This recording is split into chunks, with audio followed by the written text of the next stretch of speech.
My name is Lena Harper. I'm 38 years old, and until recently I thought surviving a head-on collision was the worst thing that could happen to me. Turns out, the real crash came after.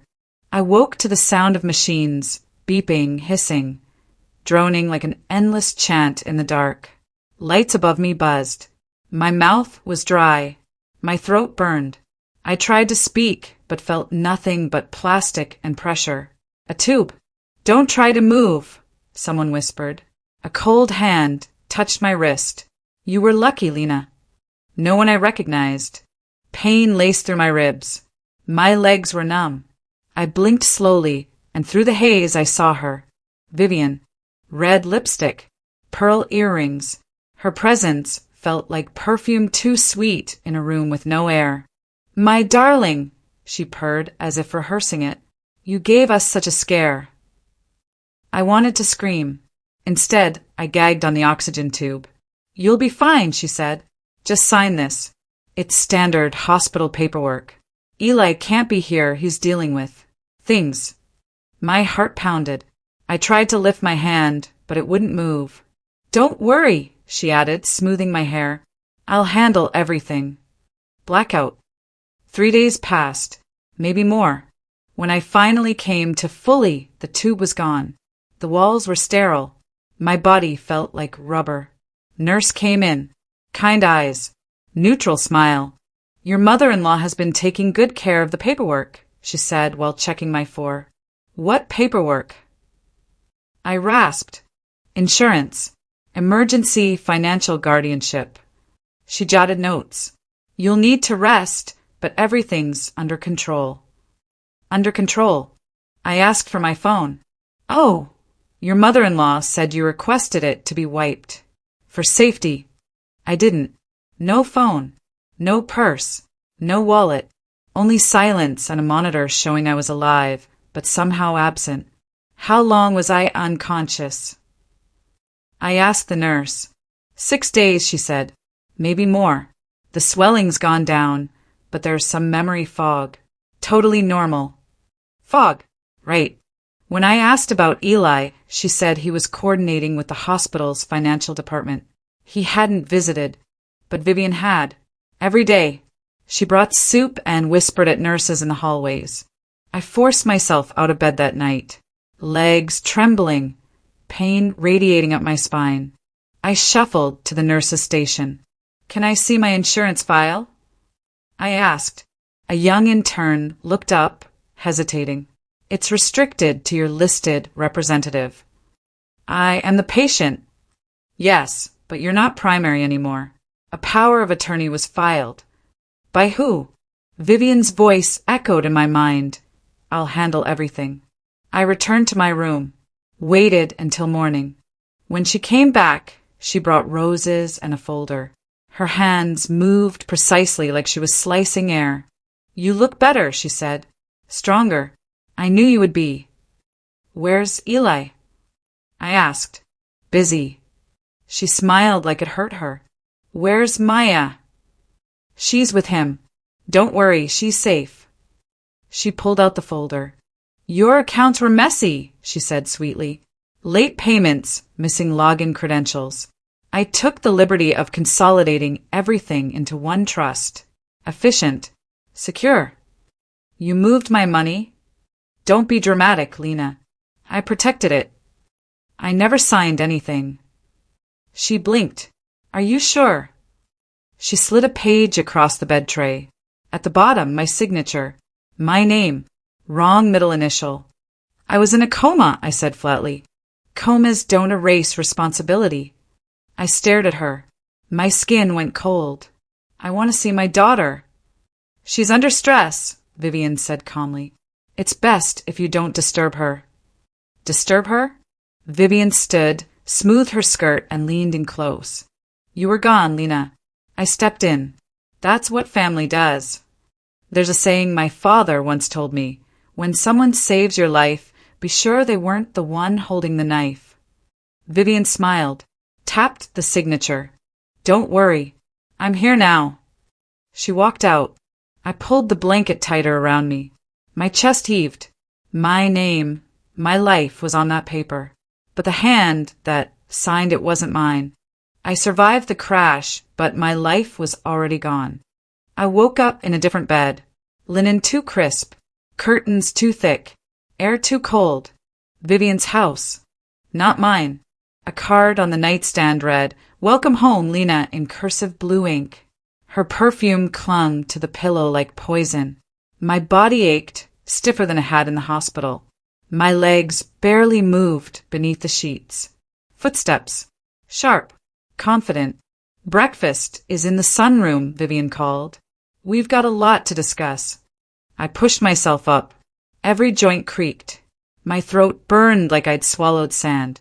Downstairs, the house was too clean. No photos. No clutter. Like someone had erased every trace of real life. I moved slowly, dragging my hand along the banister like an anchor. She greeted me with tea and a stack of papers. "Financial housekeeping," she said, slicing a grapefruit. "I handled the confusion with your benefits. You're all set. One account, no mess." One account. My accounts were plural before. "Where's Maya?" I asked. Vivian didn't look up. "With Eli. She's overwhelmed. Your accident. It shook her. I want to see her." She cut through the grapefruit with too much force. Juice splattered the cutting board like blood. "Let's focus on your recovery first. She'll come around when you're stable." Stable. She said it like a diagnosis. I reached for the folder. She placed her hand on it first. "There's no need. You should be resting." That night I didn't sleep. The house was silent, but not still. I heard doors creak, a whisper of movement behind the walls. I checked the nightstand. No charger. No phone. The landline in the hall blinked red. One missed call. I waited until 2:13 a.m., slipped from the bed, padded across the hallway in borrowed socks. The carpet muffled my steps. I dialed the only number I could remember, Maya's. One ring. Two. The line cut. Dead air. I froze.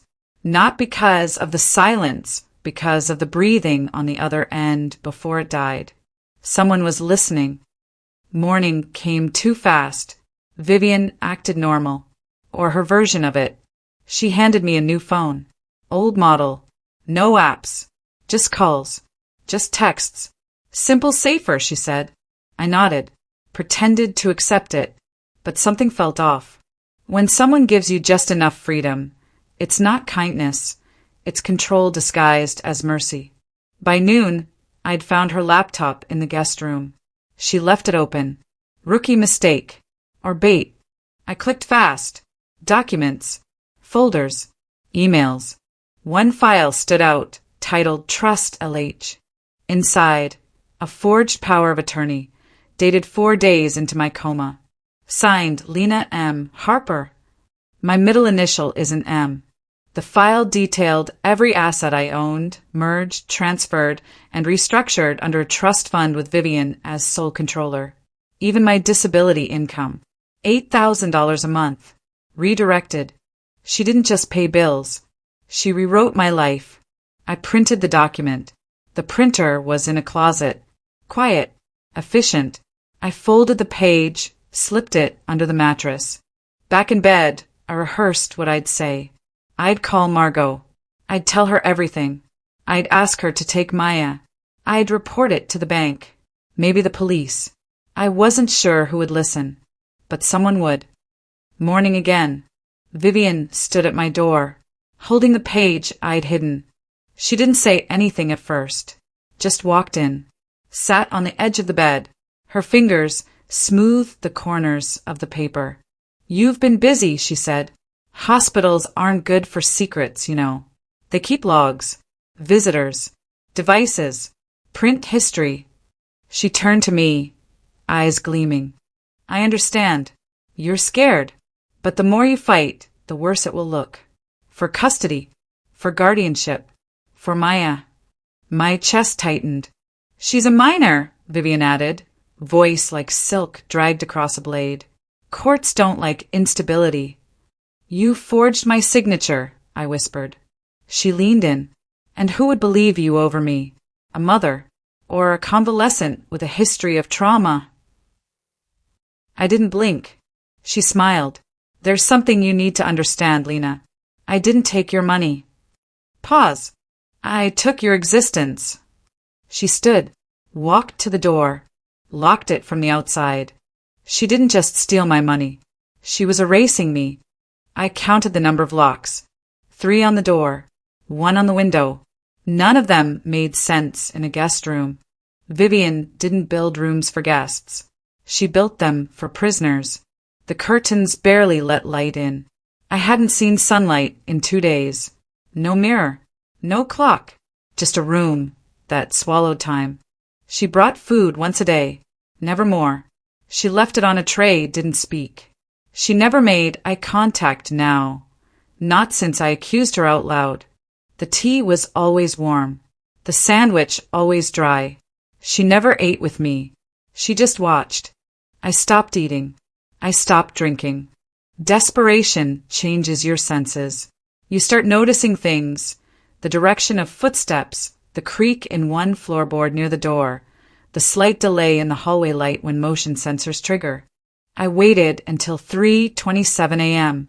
That's when the hallway lights flickered. I shoved the mattress aside. Taped underneath, still there, was the slip of paper I'd rewritten by hand. The bank account routing number. The trust name. Vivian's forged signature. That paper was my last identity. They say a cage is safest when it feels like home. I was done feeling safe. The next morning I heard it. A voice. Muffled. Young. Familiar. I said I want to see her. I know she's here. Maya. I ran to the door, banged on it. Maya. It's me. Silence. Footsteps.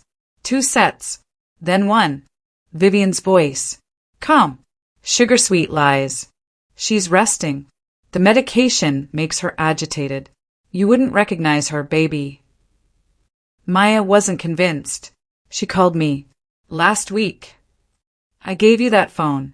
That wasn't her. A beat. That wasn't her. My hands shook. I saw her, Grandma. Through the window. Vivian said nothing. Then, cold steel in her tone. You're imagining things. No, Maya snapped. I'm not. I didn't hear the slap. I heard the breath after. Maya's. Sharp. Pulled. Like she'd been hit. Not hard, but just enough to break her trust. My stomach twisted. I had to get out. That night, I hid the metal fork from dinner. The prongs were soft, bent from heat, but one edge was sharp. I waited. She came at 10:03 p.m. I played weak, slumped in the chair. She leaned down to check my pulse. I moved. Fast. The fork pressed to her neck, not stabbing, just touching, just threatening. Unlock the door, I said. She didn't blink. You don't have the nerve. You locked me away, took my daughter, my money, my name. Her smirk wavered. Unlock it, now. She did, hands trembling. I shoved past her, limped down the hall. Lights overhead blinked like a dying heartbeat. I hit the front door. Locked. She laughed behind me. You'll never get far. They'll say you're unstable, unfit, delusional. I'd rather be unstable than erased. I threw the lamp. Glass exploded. Sound. Light. She ducked. I bolted for the back. Out the mudroom. Onto the icy deck. Barefoot. Pain shot through my heel. Splintered wood. I didn't care. Freedom isn't painless. It never has been. I made it to the road. Dark. Empty. One car in the distance. A black SUV. Not hers. I waved. The car slowed. The window rolled down. Maya. Tears streamed. She screamed and ran out. Mom. We collided. I couldn't feel my legs. She held me up. What happened? She whispered. She tried to disappear me. We didn't speak again until we reached the edge of the neighborhood. I saw her delete your email. I tried to recover it. That's when I knew. That's why I came. You believed me? I believed you the second she lied and said you never woke up. My hands gripped the dashboard. What else did she do? Maya hesitated. She moved all your money into something called Cross Guardian Trust. Dad signed it too. I turned. What? I saw his name. Digital signature. Time-stamped. Twist. Eli signed the papers. He knew. The SUV hit a red light. I couldn't breathe. Not because of fear, because of fury. She didn't just erase me, I whispered. She made him help her. Maya's hands were shaking on the steering wheel. Mine were shaking everywhere else. Cold air blasted from the vents. My breath fogged the window. My feet were numb, cut, bleeding onto the floor mat. Mom, we can't go home, she whispered. Dad's there. And he signed things. The words sliced deeper than any glass shard in my heel. Cut scene. I grabbed her phone, dialed Margot. She answered on the first ring. Where are you? She demanded. Vivian's, Maya said. We're out. Barely. Get to my house. Back entrance. Lights off. Her voice steadied us. A single sentence can be an anchor in a storm. We made it there in 6 minutes. Maybe 5. I don't remember. Margot opened the door before we knocked. Her robe half-tied, hair messy, eyes blazing. Inside, she hissed. The house smelled like cinnamon and bleach. Safe and sharp at the same time. She locked the door. 2 deadbolts. Security chain. Then she turned to me. Are you hurt? Alive, I said. Barely counts. She didn't argue. She wrapped my feet. Cleaned the cuts. Maya hovered beside me like a shadow. I finally asked, why was Eli's signature on the documents? Margot froze. I didn't want to tell you until you were out of that house. Tell me now. He met with Vivian 3 days after your accident. Private meeting. No one else was allowed in. He told his boss he needed emergency marital guardianship. Lena, he filed a joint petition to give Vivian temporary authority. I stared at the floor. People don't fall from grace. They jump if someone offers them a soft landing. I felt Maya's hand grip mine. She manipulated him, she whispered. Grandma does that. Manipulation doesn't make him innocent, I said. Cut scene. A sudden knock at the door. Hard. Measured. Not frantic. Deliberate. Margot peeked through the peephole. Her breath caught. It's Detective Nolan Fields. My pulse kicked. He was the officer assigned to my accident. Young. Sharp. Eyes like he missed nothing. Margot opened the door an inch. Yes. He held up his badge. Ms. Harper needs to come with me. No, Maya said instantly. That wasn't a request. He pushed the door wider. His shoes left wet prints on the hardwood. Rain clung to his jacket. The porch light flickered behind him. Where's your mother-in-law now? He asked. Hopefully burning, I muttered. He didn't laugh. I got a report, he said. Vivian Cross claims you're unstable, evasive, and attempted to harm her. She showed a bruise on her neck. I stiffened. The fork. The moment. The weapon she wanted me to use. Nolan studied me carefully. Too carefully. Is that true? He asked. No, Maya snapped. She locked my mom in a room. She has medical authority, he replied. No, I said. She forged it. I held up the copied page Maya smuggled out with me. Nolan took it. Eyes narrowed. He read fast. This isn't a hospital form, he said. This is a private financial POA. And this signature. Not mine, I cut in. He didn't speak for a moment. Then he said, I need to see her. Vivian. I asked. No. Eli. The room tilted. Why him? Because he called the station 10 minutes ago. Said you were attempting to flee care. And that you're in danger of self-harm. He filed a mandatory report. Maya gasped. He wouldn't. But he would. I saw it now. People protect what they benefit from. You need to stay hidden, Nolan said quietly. If she gets a court order for emergency placement, you'll be taken today. Legally. Hidden where? Margot asked. He thought for a second. My cousin runs a night shift at the AMC downtown. Empty hallways, closed wings, cameras everywhere, safe enough for a few hours. Why help us? I asked. Nolan exhaled sharply. Because I reviewed your accident footage again today. The angles, the road curves, the timing. What about it? He lowered his voice. It didn't look like an accident anymore. Cut scene. We left Margot's through the back alley. Nolan led. Maya kept her hood up. I limped but forced myself to move. Downtown Cincinnati glowed with blue neon and streetlights reflecting off wet pavement.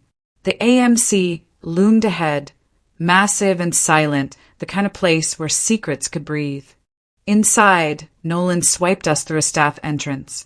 The hall smelled like stale popcorn and industrial cleaner. The flicker of emergency lights cast everything in fragments. You'll be safe here, he said. I need to pull the financial transfer records.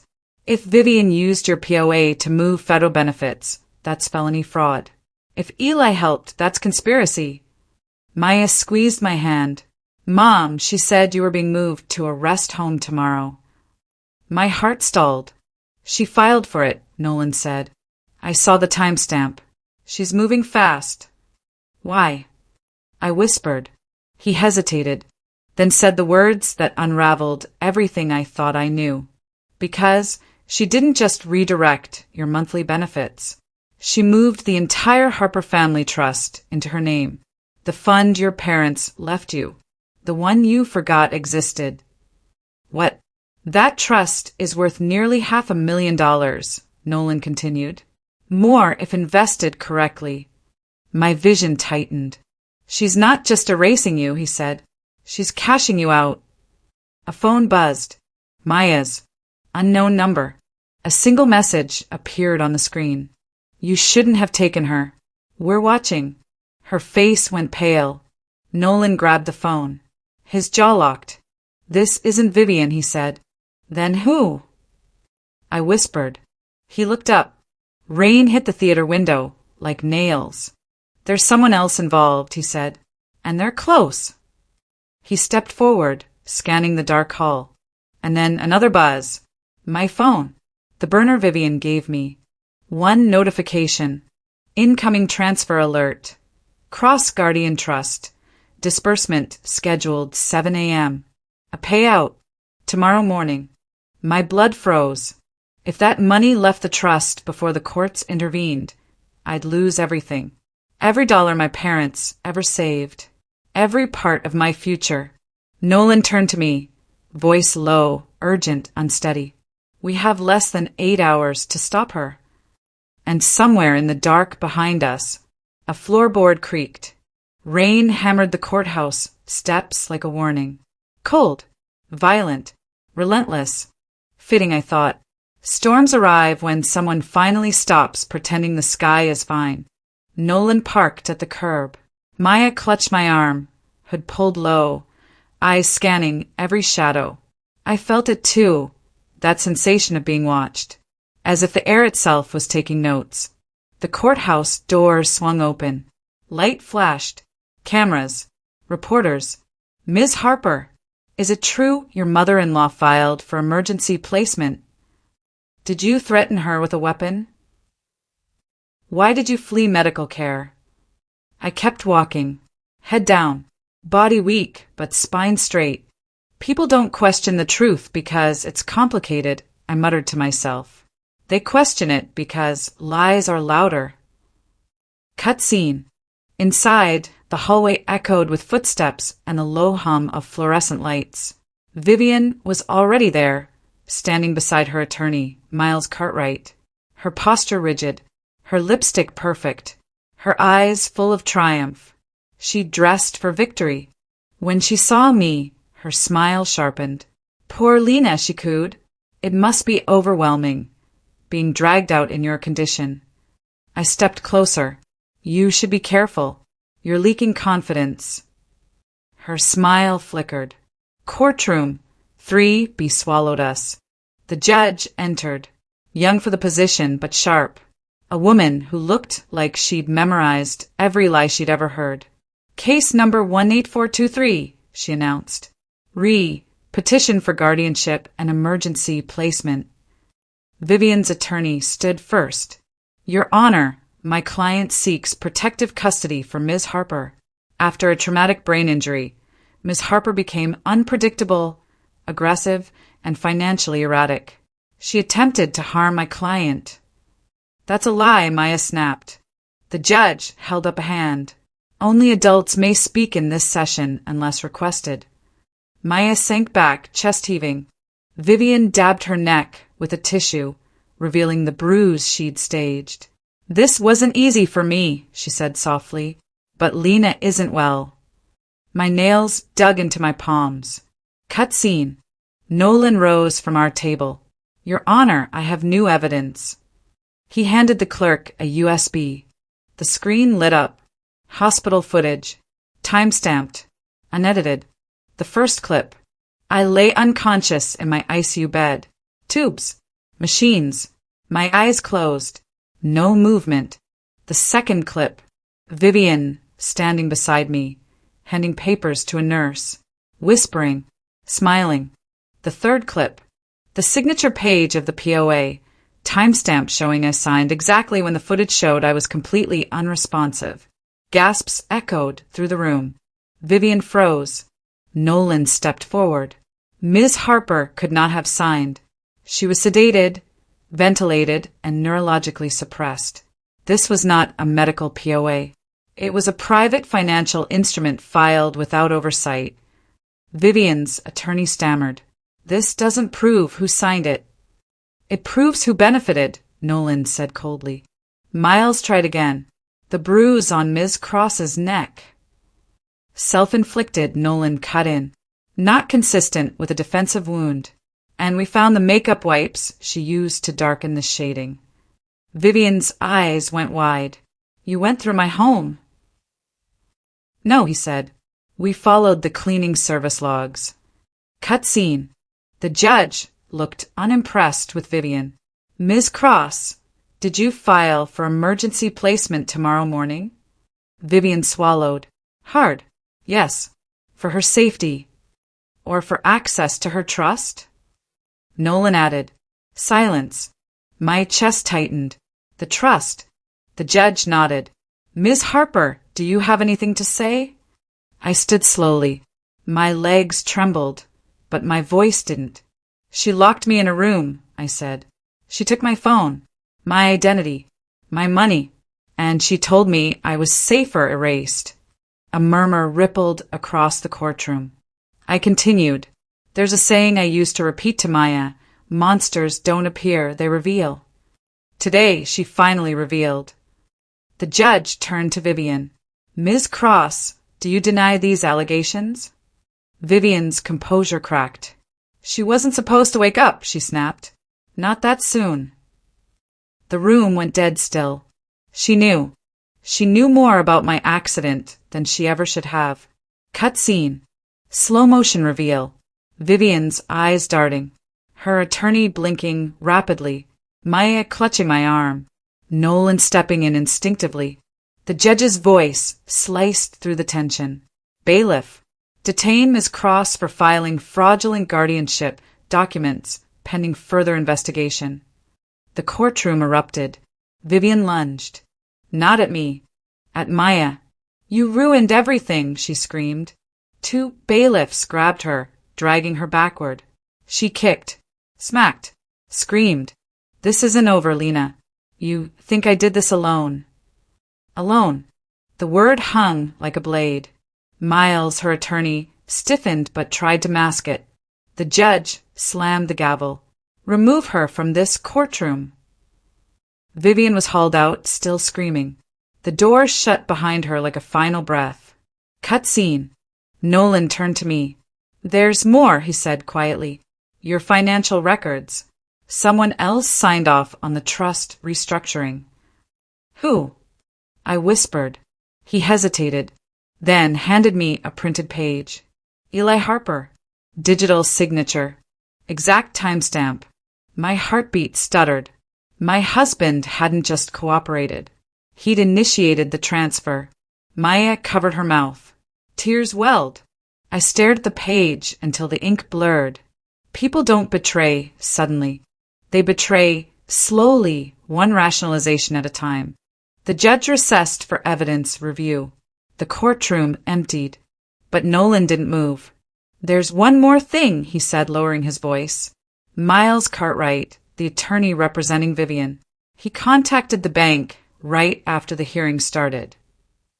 What for? I asked. He exhaled.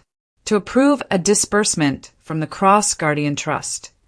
My stomach dropped. What disbursement? To a private account. Offshore. When? Tomorrow morning. 7 a.m. My breath froze. Maya gripped my sleeve. Mom, if he transfers that money, I lose everything. Nolan looked toward the door Vivian had been dragged through. She wasn't the only one stealing from you. He leaned closer, voice barely audible. Miles is still out there, and he's not running. My pulse thundered.